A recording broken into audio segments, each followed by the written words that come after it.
Hello everyone. तो आज लेके आई हूँ कुछ इंपॉर्टेंट पॉइंट्स हेरोल्ड पिंटर पर। हेरोल्ड पिंटर भी सिलेबस में है, जेएससी लेक्चरर के सिलेबस में दिए हुए हैं हेरोल्ड पिंटर। तो इन्हीं को की लाइफ और वर्क को लेकर के क्वेश्चन आंसर्स हैं इस वीडियो में।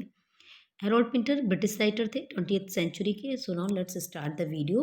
When was Harold Pinter born? Harold Pinter का जन्म कब हुआ था? 10 अक्टूबर 1930 को हेरोल्ड पिंटर का जन्म हॉकने लंदन में हुआ था। When was he died? तो उनकी डेथ हुई थी 24 दिसंबर 2008 इन ऑक्शन लंदन। ये एक प्लेस है लंदन में, तो यहीं पर इनकी डेथ हुई थी। और किससे हुई थी? लीवर कैंसर की वजह से हुई थी। Which one is the first play? Harold Pinter का फर्स्ट प्ले कौन सा है?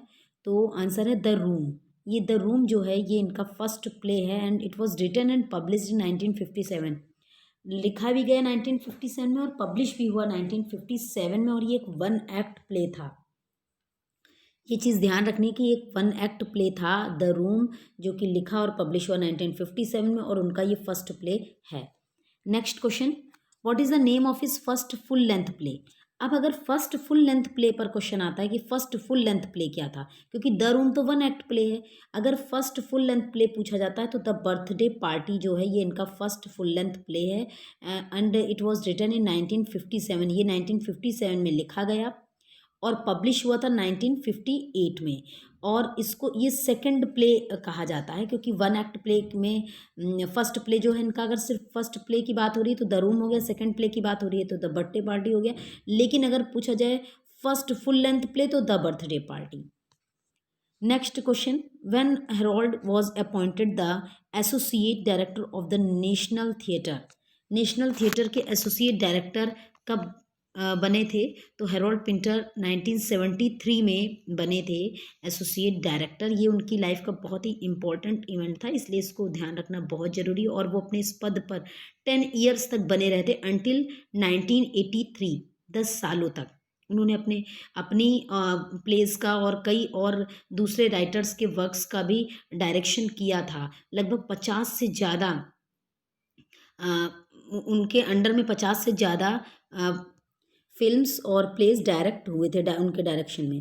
तो नेक्स्ट क्वेश्चन आता है, when he got Nobel prize? तो उनको नोबेल प्राइज़ कब दिया गया? Nobel prize of literature, Nobel prize for literature, Nobel prize for literature Harold Pinter को 2005 में दिया गया था। बहुत ही इंपॉर्टेंट क्वेश्चन है और इनको बहुत सारे नंबर ऑफ अवार्ड्स मिले थे।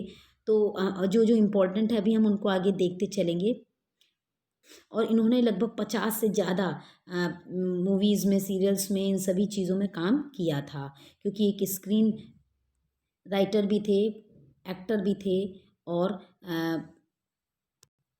ड्रामेटिस्ट भी थे। नेक्स्ट क्वेश्चन, अब जब हमने उधर नोबेल प्राइज़ के लिए में के बारे में पढ़ा है तो कुछ और अवार्ड्स जो मैंने यहाँ लिखे हुए हैं उनको भी देख लेते हैं। लॉरेंस ओलिवियर प्राइज़ जो था इनको 1996 में मिला था। David Cohen prize, the David Cohen prize 1995 में मिला था। कंपेनियन ऑफ ऑनर इन 2002 में मिला था। अब नेक्स्ट क्वेश्चन है, when did he receive Tony award for best play? तो टोनी अवार्ड, बेस्ट प्ले का टोनी अवार्ड उनको 1967 में द होम कमिंग के लिए दिया गया था। और ये होम कमिंग जो प्ले है इनका 1964 में इन्होंने लिखा था और इसी प्ले के लिए इनको 1967 में the Tony award for best play के लिए दिया गया था उस साल का। Next, when did he receive Shakespeare prize? Shakespeare prize उन्हें कब दिया गया था? तो 1970 में शेक्सपियर प्राइज दिया गया था। अगला क्वेश्चन आता है, European prize for literature in Vienna? तो European prize for literature Vienna में उन्हें कब दिया गया था? 1973 में। जैसा कि मैंने अभी पहले ही बताया, उन्हें बहुत सारे प्राइज़ मिले थे, अवार्ड्स मिले थे। तो इनके सबके डेटा को भी याद रखना बड़ा टिपिकल काम हो रहा है, लेकिन कुछ कुछ इंपॉर्टेंट चीज़ें मैंने लिख दिया है तो उनको आप नोट डाउन करके अपने माइंड में सेट कर लीजिएगा। बाफ्टा फेलोशिप, बाफ्टा फेलोशिप उन्हें 1997 में मिली थी, बाफ्टा फेलोशिप। अब अर्लियर एजुकेशन मतलब उनकी जो शुरुआती स्कूलिंग थी वो हॉकने डाउन्स स्कूल में शुरू हुई थी, हॉकने डाउन्स स्कूल में शुरू हुई थी। और वो स्टार्टिंग से ही स्प्रिंटर थे और कीन क्रिकेट प्लेयर थे। स्प्रिंटर इट मीन्स धावक। तो स्प्रिंटर और कीन क्रिकेट प्लेयर थे अपने स्कूल टाइम से ही। और अपने स्कूल के दिनों से उनको एक्टिंग का बहुत शौक था, तो स्कूल में भी वो जो स्कूल में प्लेज होते थे उनमें एक्टिंग करते थे, राइटिंग पोइट्री और छोटी छोटी कविताएं भी लिखते थे। Got training at the central School of Speech and drama. अब उन्होंने पढ़ाई के बाद बहुत दिनों तक उन्होंने पढ़ाई नहीं की, बीच में ही उन्होंने पढ़ाई को छोड़ दिया। उसके बाद उन्होंने ट्रेनिंग ली Central School of Speech and Drama में, यहाँ पर उन्होंने ट्रेनिंग ली। नेक्स्ट आता है अब 1956 में उनकी मैरिज हो जाती है एक्ट्रेस विवेन मर्चेंट से। विवेन मर्चेंट एक्ट्रेस थी, उस समय की जानी मानी एक्ट्रेस थी। तो उन्हीं से उन्होंने 1956 में शादी की और इससे उनको एक बेटा हुआ जिसका नाम डैनियल था और उसका जन्म 1958 में हुआ था। लेकिन ये शादी इनकी बहुत लंबे समय तक नहीं रुक पाई थी। तो इस तरीके से हेरोल्ड पिंटर ने 2 बार शादियां की थी। तो पहली शादी उनकी इन एक्ट्रेस विवेन मर्चेंट से हुई थी 1956 में एट द एज ऑफ 26। इस समय उनकी एज 26 थी क्योंकि 1930 में उनका बर्थ हुआ था। नेक्स्ट क्वेश्चन है, I mean point.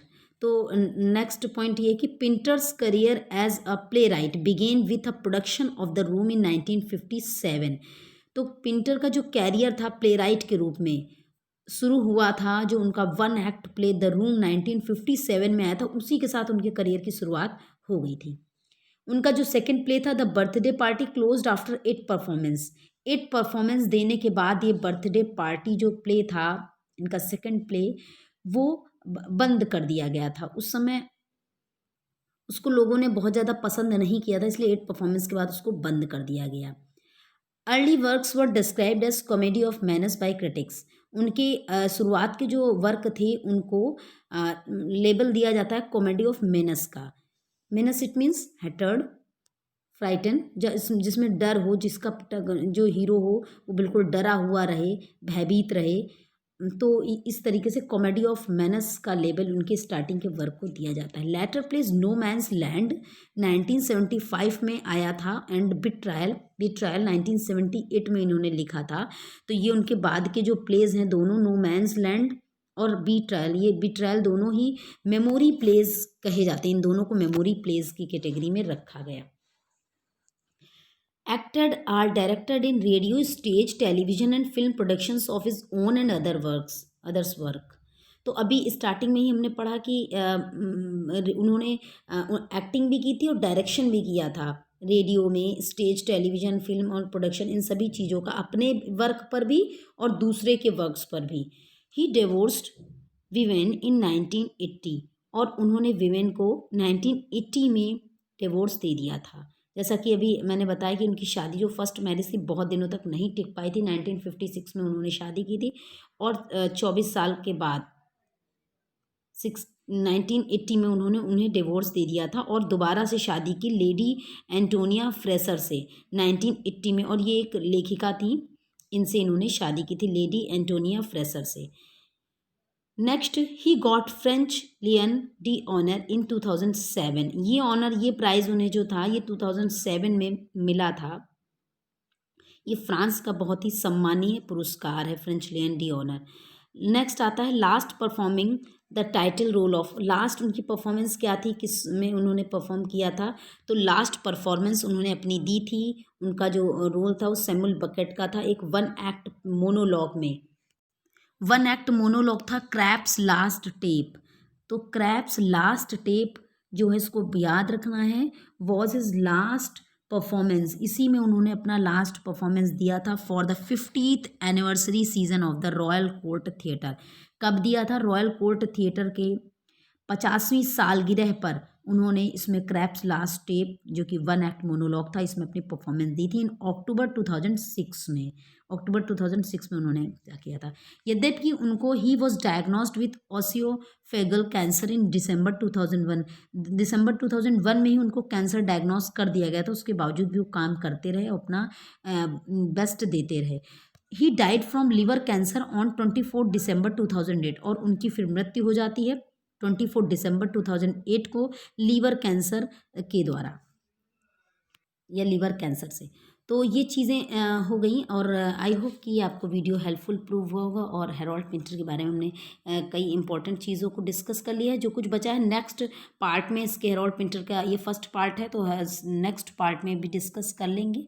So if you like this video please give the thumb of like as well as please share this video also, and if someone is watching my channel first time, don't forget to subscribe it and press the bell icon also, so that you can get the notification of my videos timely as I upload. So thanks for watching. We'll meet you again with next video.